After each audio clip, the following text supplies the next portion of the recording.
نحمده ونصلي على رسوله الكريم رب اشرح لي صدري ويسر لي امري واحلل عقدة من لساني يفقهوا قولي واجعل لي وزيرا اما بعد فاعوذ بالله من الشيطان الرجيم بسم الله الرحمن الرحيم قال تبارك وتعالى قال وتلك الايام نداولها بين الناس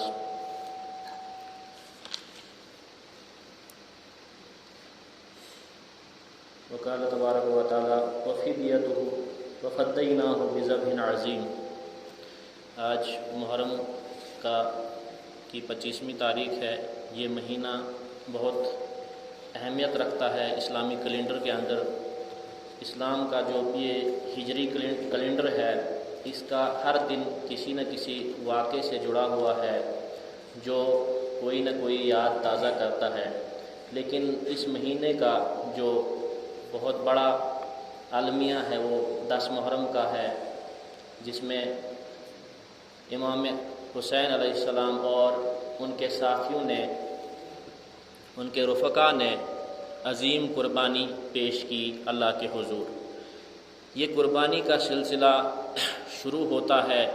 حضرت ابراہیم علیہ السلام سے۔ جب کسی چیز کی بنیاد، کوئی عمارت سخت بنانی ہو، مضبوط بنانی ہو، تو اس کی بنیادیں بھی مضبوط بنانی پڑتی ہیں۔ یہ بنیاد مضبوط بنانی تھی کہ حضرت ابراہیم علیہ السلام نے کئی قربانیاں پیش کی، اس لیے کہ ان کے خاندان سے ایک عظیم الشان پیغمبر کی بعثت ہونے والی تھی، جس کے بارے میں دوسرے جتنے بھی صحائف ہیں، جتنے بھی کتابیں ہیں، جو آسمانی کتابیں ہیں، ان میں بشارت دی گئی تھی۔ پہلے سے ہی یہ بات واضح کر دی گئی تھی کہ نبی آخر الزماں صلی اللہ علیہ وسلم نبی آخر الزماں صلی اللہ علیہ وسلم کی بعثت ہونے والی ہے۔ اور قربانیوں کا یہ سلسلہ آپ سے شروع ہوا، آپ نے قربانی پیش کی، آپ نے حضرت اسماعیل علیہ السلام کی قربانی پیش کی، لیکن اس قربانی کے بدلے میں ان کو ایک فدیے کے ذریعے، جس میں قرآن کہتا ہے کہ انہیں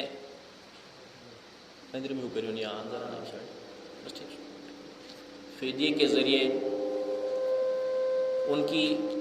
ان کو نکال دیا گیا۔ چھری چلنی تھی، یہ اللہ نے لکھ دیا تھا کہ یہ چھری چلنی ہے، لیکن اگر اسماعیل علیہ السلام پہ نہ چلی، انہیں نکال دیا گیا، ان کی قربانی قبول کر لی گئی، لیکن انہی کی اولاد پر یہ چھری چلنی تھی، جو ہمیں کربلا کی شکل میں نظر آتی ہے، جس میں حضرت علامہ اقبال علیہ رحمہ فرماتے ہیں کہ سر ابراہیم و اسماعیل بود، کی راز ہیں ابراہیم اور اسماعیل کے، سر اسماعیل ابراہیم و اسماعیل بود یعنی ان جمال را تفصیل بود، کہ وہ اجمالی قربانی تھی اور تفصیل تفسیر اس کی، یہ کتاب قربانیوں کی اسی وقت کھل چکی تھی حضرت ابراہیم علیہ السلام کے وقت میں ہی، لیکن اس کی تفسیر حضرت امام حسین علیہ السلام نے پوری کر دی، انہوں نے قربانی دے کر اس کو پورا کیا۔ بہت سارے لوگوں کے اندر اس دور میں مختلف خرافات چلتے ہیں، مختلف سوچیں چلتی ہیں۔ لٹریچر پڑھ کے اس مہینے میں لوگ لٹریچر بھی لکھتے ہیں، اور دوسری طرف سے کہتے ہیں کہ شاید حضرت امام حسین علیہ السلام شہید بھی ہوئے تھے کہ نہیں۔ یہ کہانی نہیں، یہ قصہ نہیں۔ اگر آپ دین امام بخاری علیہ رحمہ سے لیتے ہیں، امام مسلم سے لیتے ہیں، تو پھر یہ بھی انہوں نے ہی بیان کیا ہے۔ محدث جو ہیں یہ نیوٹرل لوگ ہوتے ہیں، انہوں نے اس دین کی خدمت خلوص کے ساتھ، اخلاص کے ساتھ کی ہے، اور امام بخاری نے بھی اس ثانیہ کو نقل کیا ہے، اور امام مسلم نے بھی اس ثانیہ کو نقل کیا ہے، اور حدیث متواترہ سے یہ موجود ہے۔ اور یزید کے خرافات اور یزید کی بدبختی کو بھی درج کیا ہے۔ تاریخ کسی چیز کو چھپاتی نہیں۔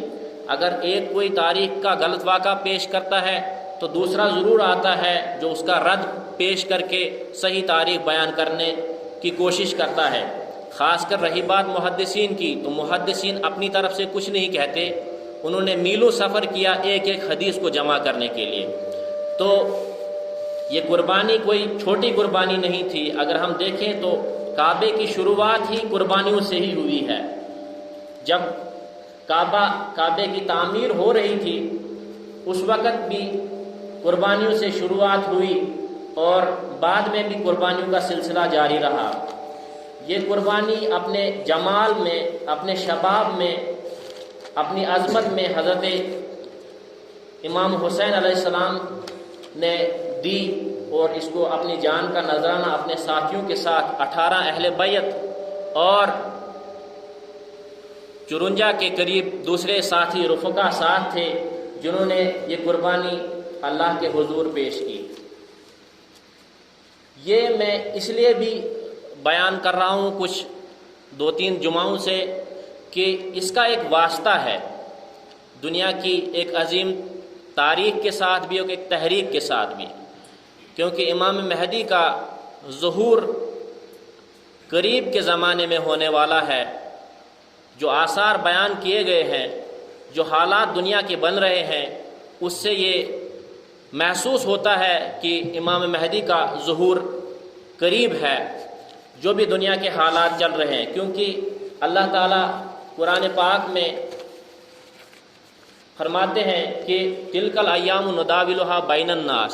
کہ ہم انسانوں پہ ایک جیسا وقت رہنے نہیں دیتے. حاکم ہمیشہ حاکم نہیں رہتا اور محکوم ہمیشہ محکوم نہیں رہتا. ظالم کی بھی ایک نہ ایک وقت میں پکڑ ہوتی ہے اور عدل کا بول بالا ہو کے رہتا ہے. اس ضمن میں نے کچھ احادیث جو جمع کیے ہیں صحاح سے، اور یہ صحیح حدیث ہیں. پہلے جو حدیث بیان ہوئی ہے جو متفق علیہ حدیث ہے، جو مسلم میں بھی ہے اور بخاری میں بھی ہے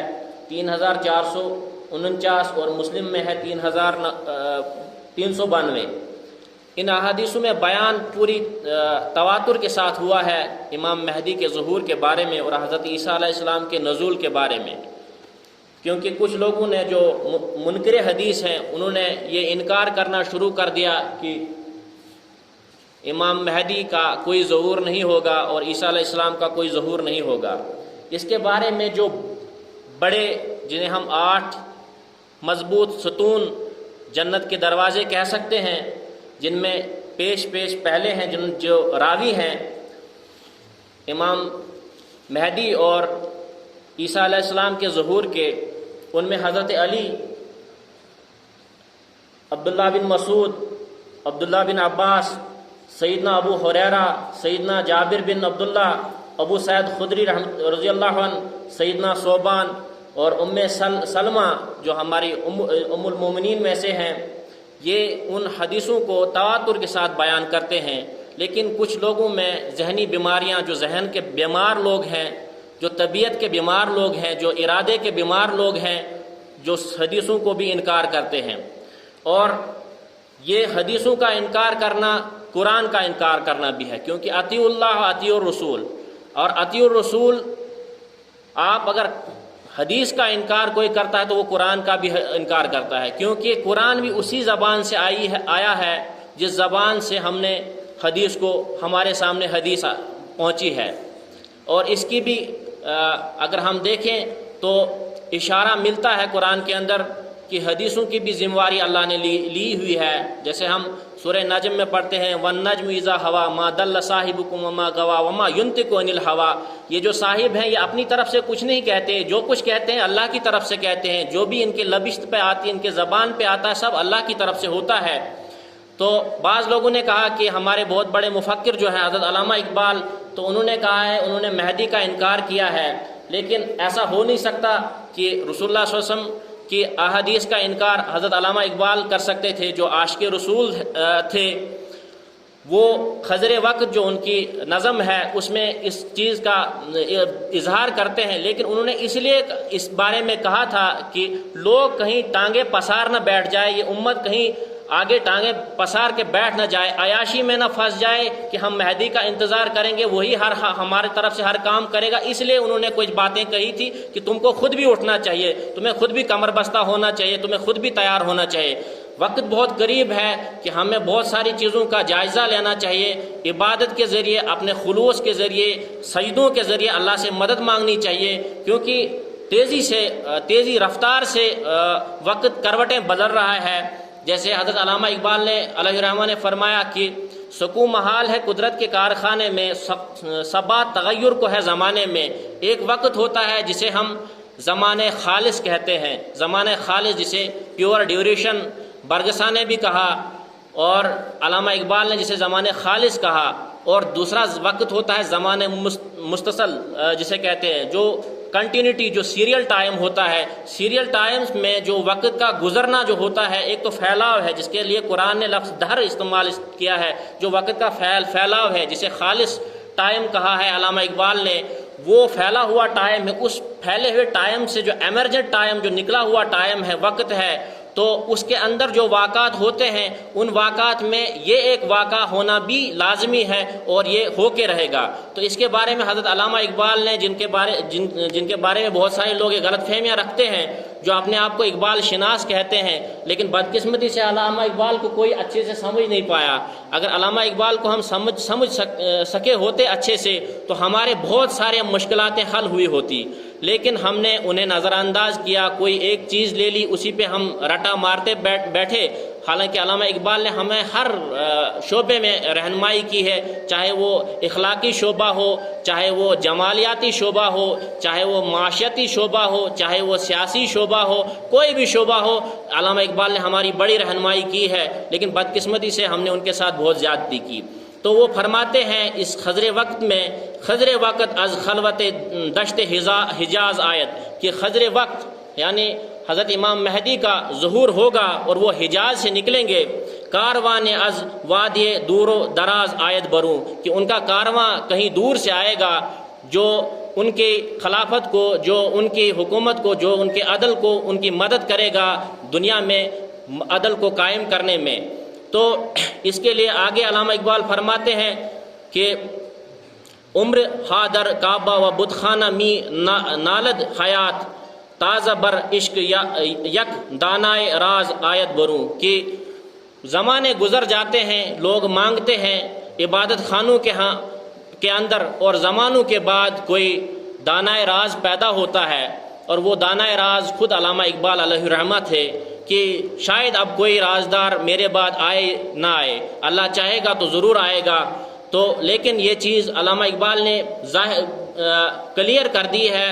خضر وقت میں کہ امام مہدی کا ظہور ضرور ہوگا، اور وہ حجاز سے نکلیں گے، اور جو ان کی فوجیں ان کی مدد کے لیے آئیں گی وہ دور دراز سے آئیں گی، وہ دوسری جگہ سے آئیں گی۔ تو اس کے بارے میں اور کئی احادیث میں بیان ہوا ہے کہ حضرت عیسیٰ علیہ السلام کا نزول ہوگا، اور یہ پہلی حدیث ہے۔ اس میں ابو ہریرہ رضی اللہ عنہ فرماتے ہیں کہ بیان کرتے ہیں کہ رسول اللہ صلی اللہ علیہ وسلم نے فرمایا، تمہارا اس وقت کیا حال ہوگا جب عیسیٰ ابن مریم تم میں اتریں گے، کہ اس وقت کیا تمہاری شان ہوگی، کیا اللہ تعالیٰ تم میں شان لائے گا جس وقت عیسیٰ ابن مریم کا ظہور تمہارے درمیان ہوگا۔ ہم نے اپنے آپ کو بگاڑ دیا ہے پورے دنیا میں، اگر ہماری آج تباہی چل رہی ہے، پریشانی چل رہی ہے، اس کا سبب ہم خود ہیں،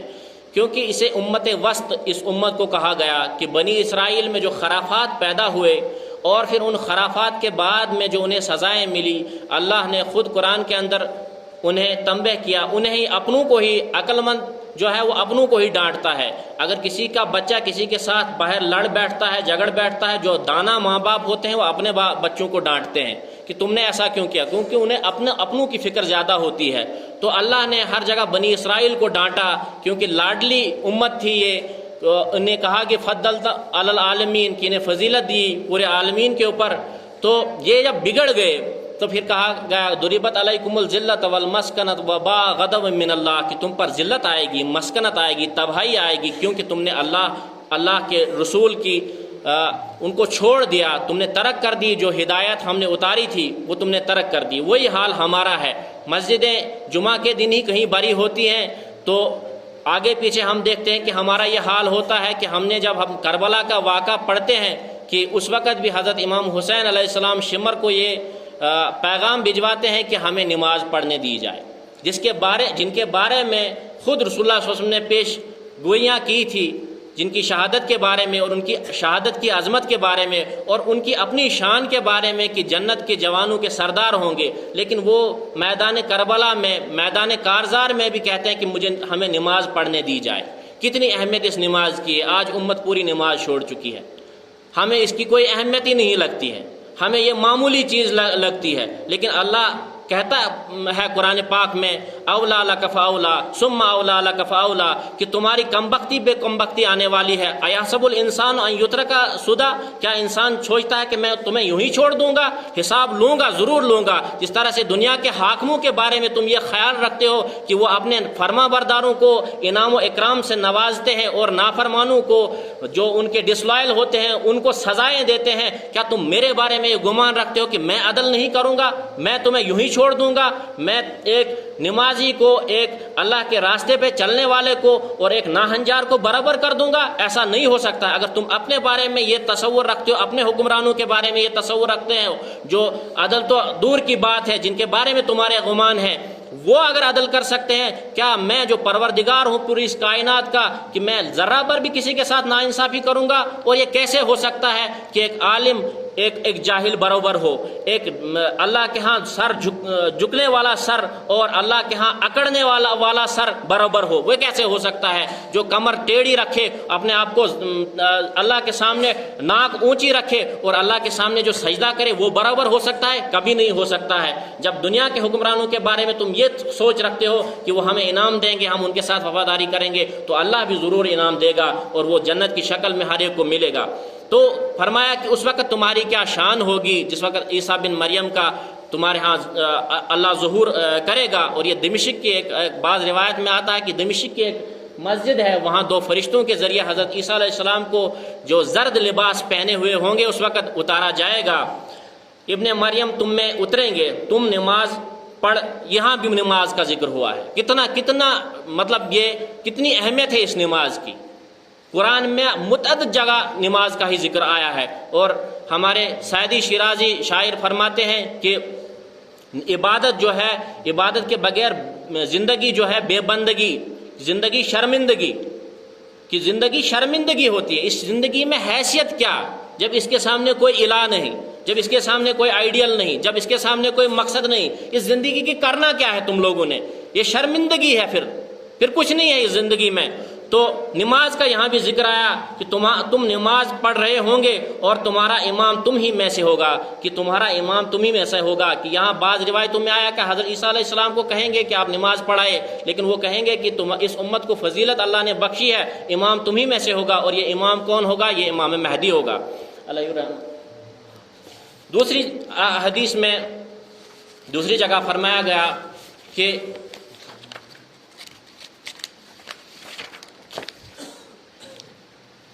میری امت کا ایک گروہ مسلسل حق پر قائم رہے گا، جو مسلسل حق کے لیے جدوجہد کرتا رہے گا،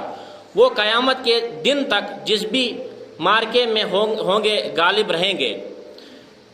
پھر حضرت عیسیٰ بن مریم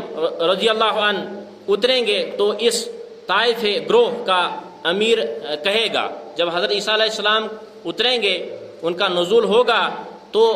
اس گروہ کا امیر کہے گا، جو یہ گروہ جس کے بارے میں رسول اللہ صلی اللہ علیہ وسلم فرمایا کہ قیامت تک حق پہ رہے گا اور حق کے لیے لڑتا رہے گا،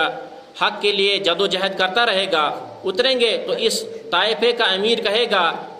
آئے ہمیں نماز پڑھائیں۔ حضرت عیسیٰ علیہ السلام سے کہیں گے کہ آئے ہمیں نماز پڑھائیں۔ اس پر حضرت عیسیٰ علیہ السلام جواب دیں گے، نہیں، اللہ کے طرف سے اس امت کو بخشی گئی عزت و شہرت کی بنا پر تم ہی ایک دوسرے پر امیر ہو۔ اتنی عزت بخشی ہے اس امت کو، لیکن یہ عزت ہمارا کوئی اس میں کمال نہیں ہے، یہ محمد عربی صلی اللہ علیہ وسلم کی نسبت کی وجہ سے اس امت کو فضیلت حاصل ہے۔ بمصطفیٰ برساں کی دین ہماؤست باون رسیدی تمام بول ہے بیاست، کہ محمد عربی صلی اللہ علیہ وسلم تک اپنی رسائی کرو۔ اگر محمد عربی صلی اللہ علیہ وسلم تک نہیں اپنے آپ کو پہنچا سکتے ہو تو تمہارا کوئی حیثیت نہیں، اس کی وجہ سے یہ عزت ہے۔ بعد از خدا بزرگ تو ہی قصہ مختصر، لا یمکن الثناء کما کان حقہ۔ سعدی فرماتے ہیں کہ یہ حق ہم ادا نہیں کر سکتے آپ کی ثنا کا، کیونکہ ایک ڈاکٹر کو ڈاکٹر ہی سمجھ سکتا ہے، ایک پیغمبر کی شان کو پیغمبر ہی سمجھ سکتا ہے، لیکن جب پیغمبروں کا بھی سردار ہو اس کی شان خود اللہ ہی سمجھ سکتا ہے، اس کی شان پیغمبر بھی نہیں سمجھ سکتے جو اللہ نے شان محمد عربی صلی اللہ علیہ وسلم کو بخشی ہے۔ ان کی شان کی وجہ سے، ان کی نسبت کی وجہ سے اس امت کو عزت بخشی گئی ہے، لیکن یہ امت خرافات میں پھنس گئی، یہ امت ڈرگز میں اس وقت پھنسی ہوئی ہے، چرس میں پھنسی ہوئی ہے، شراب میں پھنسی ہوئی ہے، جس چیزوں کو منع کیا ہے وہی چیز یہ امت کر رہی ہے، تو پھر کیا گزرتی ہوگی محمد عربی صلی اللہ علیہ وسلم کے جگر پہ جب ان کے سامنے ہمارے نامہ اعمال پیش کیے جاتے ہوں گے، تو ہمارے نامہ اعمال کی وجہ سے ان کی دل پہ کیا گزرتی ہوگی، جو راتوں کو روئے، اور جب قربانی آپ صلی اللہ علیہ وسلم پیش کیا کرتے تھے تو 2 دمبوں کی قربانی پیش کیا کرتے تھے، ایک اپنی طرف سے اور ایک امت کی طرف سے۔ تو ٹائم کم بچا ہے تو یہ حدیث کمپلیٹ کر کے تھوڑا ایک اعلان بھی کرنا ہے، اتریں گے تو آئیں ہماری امامت کریں، تو یہ کہیں گے حضرت عیسیٰ علیہ السلام کہ نہیں، کہ آپ اس امت کو اللہ نے فضیلت بخشی ہے تو امام مہدی ہی امامت کرائیں گے۔ تو یہ فضیلت یوں ہی نہیں بنتی جب تک نہ انسان اپنے آپ کو اندر سے مضبوط کرتا ہے، اپنی ایمانی قوتوں کو مضبوط کرتا ہے، اپنے اندر کو سنوارتا ہے، اپنے اندر کو خوبصورت کرتا ہے، ایمان کو راسخ جب تک نہ کرتا ہے تب تک اللہ کے ہاں سے فیصلے نہیں اترا کرتے۔ اگر انسان اپنے ایمان کو صحیح کر دے، ایمان کو درست کر دے، اپنے آپ کو اندر سے گہنا دے، خوبصورت کر دے، جیسے ایک ہیرا ہوتا ہے، کوئلائی تو ہوتا ہے، لیکن جب وہ بٹھی میں جاتا ہے، رگڑتا ہے، پھر اس کے بعد اللہ اسے ماتھے کا زیور بنا دیتا ہے، اسے ماتھے پہ سجا دیتا ہے۔ اس امت کو وہ